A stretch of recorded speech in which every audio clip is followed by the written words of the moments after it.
Friends, இப்போது part 3ல பார்ப்போம். என்னென்னா, இப்போ நம்ம ஸ்டார்டிங்கில் சொல்லியிருந்தோம்ல, இந்த குவாரண்டைனு, அப்புறம் வந்து எஸ்ஐசி கிளாஸு, அப்புறம் வந்து அந்த பஸ் கார்டு எல்லாமே உங்களுக்கு நான் சொல்லிடுறேன். இப்போ வந்து குவாரண்டைனுங்கிறது ஒன்றும் இல்லைங்க. உங்களை வந்து இப்போ வந்து கொரோனாவுக்கு முன்னாடி கிடையாது, கொரோனாவுக்கு அப்புறம் மஸ்ட்டு கொண்டு வந்துட்டாங்க. 3 நாள் உங்களை வந்து தனியாக வச்சு உங்களை ஃபுல் மெடிக்கல் செக்அப் பண்ணிவிட்டு ஃபிட்டுனா மட்டும் உங்களை அனுப்புவாங்க. இல்லைனா நல்லா பாடியை ஃபிட்டாக வர வச்சுக்கும் இது வச்சு தான் அனுப்புவாங்க. ஏன்னா நீங்கள் ஊர்லேயே ஒரு மெடிக்கல் செக்அப் பண்ணுவீங்க, பண்ணிவிட்டு அங்கே ஒரு டைம் ஒரு வாட்டி பண்ணுவாங்க. 2 டோஸ் ப்ளட் எடுப்பாங்க. எடுத்துகிட்டு 2 டோஸுங்கிற சாரி 2 சிரஞ்சி ஃபுல்லாக எடுப்பாங்க. ப்ளட் எடுத்துகிட்டு செக் பண்ணுவாங்க, எக்ஸ்ரேஸ் பண்ணுவாங்க. அப்புறம் ஒரு நாள் ஃபுல்லாக ரெஸ்ட் எடுத்து கொடுத்துட்டு 2ஆம் நாள் உங்களுக்கு சிம் கார்டு கொடுத்துருவாங்க. ஃபஸ்ட் நாள் உங்களுக்கு சிம் கார்டு இருக்காது. அவங்க ஃபோன் ஒன்று கொடுப்பாங்க. 5 பேர் ரூமில் இருப்பீங்கன்னு நினைக்கிறேன். 5 பேர்த்துக்கு ஒரு ஃபோன் கொடுப்பாங்க. அதில் நீங்கள் ஹாட்ஸ்பாட் ஆன் பண்ணி யூஸ் பண்ணி நெட் யூஸ் பண்ணிக்கலாம். மறுநாள் உங்களுக்கு சிம் கார்டு கொடுத்துருவாங்க. சிம்டெல், ஸ்டார் கப்பு இந்தமாரி எதனா ஒரு சிம் கொடுத்துருவாங்க. அங்கே வந்து சிம் கார்டு எனக்கு தெரிஞ்ச வந்து ஒரு 4-5 சிம் இருக்குது ஃப்ரெண்ட்ஸ். சிம்டெல் கவர்மெண்ட் சிம், அது ஸ்டார் கப்பு, அப்புறம் வந்து டிபிஜி, அப்புறம் ஹோயா அப்படின்னு சொல்லிட்டு ஒரு சிம் இருக்குது.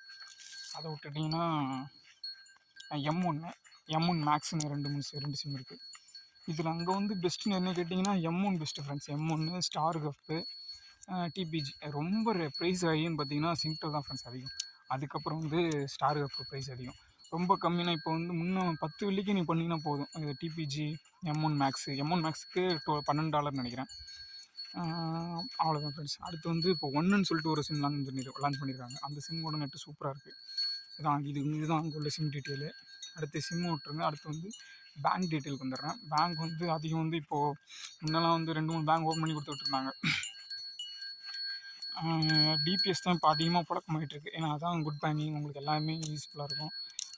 எதனா பிரச்சனைனாலும் உங்களுக்கு உடனே கான்டெக்ட் பண்ணி எல்லாமே யூஸ் பண்ணிக்கலாம். இப்போ நம்ம ஊர்லலாம் ஏடிஎம் கார்டு இப்போ தொலைஞ்சிருச்சு, மிஸ் ஆகிடுச்சுன்னா நீங்கள் என்ன பண்ணுவீங்க? டேரெக்டாக பேங்க் போய் கம்ப்ளைண்ட் பண்ணி அது ஒரு லெட்டரை போடுவீங்க. அவங்க வந்து வேறு ஏடிஎம் கொடுப்பாங்க. ஆனால் அங்கே அப்படி இல்லை ஃப்ரெண்ட்ஸ். அங்கே வந்து இதுக்குன்னு ஒரு ஏடிஎம் மிஷின் இருக்குது. அங்கே போய்ட்டு நீங்கள் இந்தமாரி இஷ்யூன்னு போட்டு உங்கள் பாஸ்போர்ட் ஆர் ஒர்க் பர்மிட்டை ஸ்கேன் பண்ணி பண்ணிங்கன்னா அவங்க டேரெக்டாக உங்கள்கிட்ட வீடியோ கால் பேசுவாங்க. என்ன இஷ்யூன்னு பேசுவாங்க. இந்த இஷ்யூனால் இந்த காணா போச்சு, இந்த உடஞ்சிருச்சு, இல்லை இந்த எக்ஸ்பைரி ஆகிடுச்சு அப்படின்னு சொன்னீங்கன்னா உடனே அந்த இடத்துலேயே பிரிண்ட் போட்டு கார்டு வந்துடும். நீங்கள் எடுத்து யூஸ் பண்ணிக்கலாம். அதெல்லாம் நீங்கள் யூடியூப் பார்த்தீங்கன்னா அது ரிலேட்டடான வீடியோ இருக்கும். நான் இப்போ அங்கே இல்லை, நான் ஊரில் இருக்கிறேன். நான் அங்கேருந்து நான் உங்களுக்கு அதை நான் செக் பண்ணியே காட்டுவேன். என் ஃப்ரெண்டுக்கு ஒரு டைம் இதேமாதிரி தான் ஆச்சு. ஆனால் வந்து அந்த டைமில் வந்து உனக்கு பர்மிட் முடிகிற டைம்ங்கிறதுனால அவன்கிட்ட வந்து பாஸ்போர்ட் கேட்டாங்க. அவன்கிட்ட பாஸ்போர்ட் இல்லை. அப்புறம் வந்து சரி பரவாயில்ல வேணான்னு சொல்லவும் அப்புறம் ஏடிஎம் யூஸ் பண்ணல.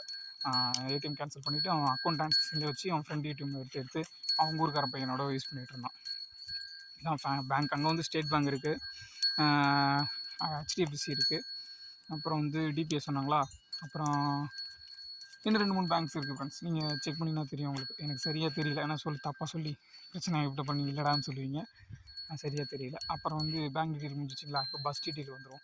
இப்போ அங்கே வந்து எல்லாமே எம்ஆர்டின்னு சொல்லுவாங்க ஃப்ரெண்ட்ஸ். பஸ்ஸு சரி, டாக்ஸி தனியாக சொல்லுவாங்க. ட்ரெயினுக்கும் பஸ்ஸுக்கும் எம்ஆர்டி தான் ஃப்ரெண்ட்ஸ். இதுக்கு வந்து போத்தார் கார்ட்ஸ் இருக்குது, எம்ஆர்டி கார்ட்ஸ்ன்னு இருக்குது. எம்ஆர்டி கார்டுங்கிறது நீங்கள் பஸ்லேயும் அடிச்சிக்கலாம், ஆறு டாக்ஸிலையும் அடிச்சிக்கலாம், ட்ரெயினில் எம்ஆர்டி ட்ரெயின்லையும் அடிச்சிக்கலாம், மெட்ரோ ட்ரெயின்லையும் அடிச்சிக்கலாம். அது எல்லாத்துலேயும் ஒர்க் ஆகும் ஃப்ரெண்ட்ஸ். இப்போ இது போக ஏடிஎம் கார்டு இருக்குங்களா, ஏடிஎம் கார்டும் வந்து நீங்கள் அதை யூஸ் பண்ணிக்கலாம். ஆனால் வந்து நம்ம ஒரு தமிழக முதல்வர் இருக்காருங்க இல்லையா, அவர் அதை இப்போ தான் வெளிநாட்டிலாம் போய்ட்டு சுற்றி பார்த்துட்டு வருவார். ஆனால் எது நமக்கு பண்ண மாட்டார்.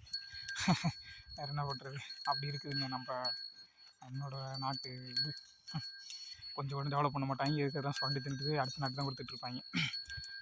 சென்னை ஒன்றுன்னு சொல்லிட்டு இப்போ ஆப்பை லான்ச் பண்ணியிருக்காங்க. அவங்களுக்கு தெரியும், நீங்கள் பார்த்துருப்பீங்க நியூஸில். இப்போ அது வந்து அங்கே எல்லாத்துக்குமே அங்கே அதேமாரி டிரான்சாக்ஷனுக்கு ஆப் எல்லாத்துக்குமே வச்சுருக்காங்க. பஸ்ஸுக்கும் தனியாக வச்சுருக்காங்க, டாக்ஸிக்கு தனியாக இருக்குது, மெட்ரோ ட்ரெயினுக்கு தனியாக இருக்குது. எங்கெங்கே போயிட்டு எந்த ட்ரெயின் எவ்வளோ தூரம் போகும், க்ரீன் லைன், ஆரஞ்சு லைன் சொல்லிட்டு இப்போ நம்ம ஊர்லேயும் கொண்டு வந்திருக்காங்களா, அதேமாதிரி அங்கே இருக்குது. அதெல்லாம் அங்கே ஆதி காலத்துலேருந்து இருக்குது. இது எனக்கு சிங்கப்பூர் மட்டும்தான் தெரியும், மற்ற கண்ட்ரிஸ் எனக்கு அவ்வளோவா தெரியல. நான் சொல்கிறேன். சரி, இதை முடிஞ்சிட்டாங்களா, அப்போ எம்ஆர்டி கார்டு முடிஞ்சிச்சிங்களா. அடுத்து வந்து என்ன சொல்கிறது, நீங்கள் ஒரு ஜங்ஷன்ஸில் ஏறி எனக்கு தெரியல அப்படின்னாலும் நீங்கள் அந்த ஜங்ஷன் எந்த பஸ் ஸ்டாப்பில் இருக்கீங்களோ அங்கேயே போனீங்கன்னா பக்கத்தில் எங்கேயா போர்டு இருக்கும், இந்த ஸ்டாப்பில் தான் இருக்கீங்க அப்படின்னு சொல்லிட்டு. அங்கேருந்து நீங்கள் மேப்பை பார்த்துக்கலாம், இன்னொருத்தர் கேட்கணுன்னு அவசியம் இல்லை. அதேமாதிரி அங்கே ஹெல்ப் பண்ணுவாங்க ஃப்ரெண்ட்ஸ். 70% பீப்புள், சைனாக்காரங்களாக இருக்கட்டும், பங்களாக்காரங்களாக இருக்கட்டும், மலேசியக்காரங்களாக இருக்கட்டும், தாய்லாக்காரங்களாக இருக்கட்டும், உங்களுக்கு கண்டிப்பாக ஹெல்ப் பண்ணுவாங்க. இதை ஒரு சில பேர் தான். நான் வந்து அங்கே இருக்கிற வச்சுக்கோங்க, எனக்கு நேரத்தில் கேட்காம பதில் சொல்கிறது அடுத்த விஷயம். கேட்டு நீங்கள் உங்கள்கிட்ட பதில் சொல்லாமல் எவனும் யாருமே இருக்க மாட்டாங்க. கேட்டுட்டு எனக்கு இது தெரியல அப்படின்னா உங்களுக்கு கண்டிப்பாக உங்களுக்கு ஹெல்ப் பண்ணுவாங்க. இப்படி போங்க அப்படி போங்க அப்படின்னு சொல்லி கண்டிப்பாக ஹெல்ப் பண்ணுவாங்க. அதிக நம்ம ஊர்க்காரங்க இருப்பாங்க, நீங்கள் ஹெல்ப் பண்ணலாம். அங்கே வந்து சேஃப்டி காசு பத்திரமா வச்சுக்கோங்க. கடன் கொடுக்கறத வச்சுக்காதீங்க. அதில் தான் பிரச்சனையே வருது. அப்புறம் வந்து சம்பாரிச்சவனோட அழிஞ்சவன் தான் அங்கே போய் அதிகம். என்னடா போய் சம்பாரிச்சா எங்கள் ஊருக்கு வந்து ஒன்றும் இல்லையே அப்படின்னு சொல்லிட்டு அதிகம் தான் அங்கே. இதெல்லாம் போக வேறு என்ன சொல்ல நினச்சேன். ஒரு கோர்ஸ் நீங்கள் பண்ணிட்டீங்களா, கோர்ஸ் முடிச்சுட்டு நீங்கள் வந்து டேரெக்டாலாம் மாற முடியாது ஃப்ரெண்ட்ஸ். உங்கள் கம்பெனி மேலே உள்ள ரெஃபரல் மூலமாக தான் யாராவது ஆள் இல்லை நான் இந்த கோர்ஸ் முடிச்சிருக்கேன் அப்படின்னு சொன்னீங்கன்னா உங்களை மாற்றுவாங்க, ஒழிஞ்சு மாற்ற மாட்டாங்க. நீங்கள் இல்லைனா வேறு கம்பெனிலேருந்து வந்தீங்கன்னா தான் அந்த கோர்ஸ் முடிச்சதுக்கு ஒரு பலனாக இருக்கும். இல்லைனா அந்த கோர்ஸ் எப்படி பெண்டிங் தான். இப்போ டிரைவிங் முடிச்சிட்டிங்கன்னா ஃபஸ்ட்டு ஸ்டார்டிங் ப்ரெஷருக்கு 1200 வழி கொடுப்பாங்க. அதுக்கப்புறமா வந்து போக போக 1400 அந்த மாதிரி ஏற்றுவாங்க. மினிமம் பேசிக் வந்து புதுசாக டிரைவிங் முடிச்சு கன்வெர்ட் பண்ணிட்டு போகிறீங்கன்னா 800லேருந்து 1200க்குள்ளே சேலரி தருவாங்க. உங்களுக்கு ஓட்டி யூஸ் பண்ணிக்கலாம். இப்போ அடுத்து வந்து டிரைவிங் முடிஞ்சிச்சிங்களா, இது முடிஞ்சிச்சிங்களா, டிரைவிங் என்னென்ன வேறு என்ன டிரைவிங்கில் ஓட்டலான்னா அங்கே உள்ள லாரி சின்னதாக நம்ம வந்து நினச்சிட்டுலாம் கார்லாம் ஓட்டலான்ட்டு அந்த மாதிரிலாம் வாய்ப்பு இல்லை ஃப்ரெண்ட்ஸ். இதுதான் மினிமம் வந்து நீங்கள் வேறு கடைக்கே வேலை பார்க்குறீங்கன்னா ஒரு லோரின்னு சொல்லுவாங்க அங்கே உள்ளது. அந்த மெட்டீரியல்ஸ் ஏற்றிட்டு போகிற மாதிரி இருக்கும், ஆளுகளை கூட்டிகிட்டு விடுற மாதிரி இருக்கும். இதுதான் அந்த வண்டி ஓட்ட விடுவாங்க. அவ்வளோதான் ஃப்ரெண்ட்ஸ். வேறு ஏதாவது டீட்டெயில் வேணுன்னா சொல்லுங்கள். இதை பற்றி ஃபுல் வீடியோ நம்ம பண்ணுவோம். ஒன்று சிங்கப்பூர்ன்ட்டு இல்லை, எல்லா கண்ட்ரிஸை பற்றி பண்ணுவோம், எல்லாத்த பற்றி என்டர்டெயின் பண்ணுவோம். நம்ம வீடியோவில் எல்லாமே வரும். ப்ரொமோஷனு, காமெடி, சீரியல்ஸு எல்லாத்துமே வரும் நம்மளில். முடிஞ்சால் பிடிச்சிருந்தா லைக் பண்ணுங்கள், இல்லைனாலும் பிரச்சனை இல்லை. நான் போடுறது போட்டுகிட்டே இருக்கேன். ஓகே ஃப்ரெண்ட்ஸ், நன்றி, தேங்க்யூ, பாய்.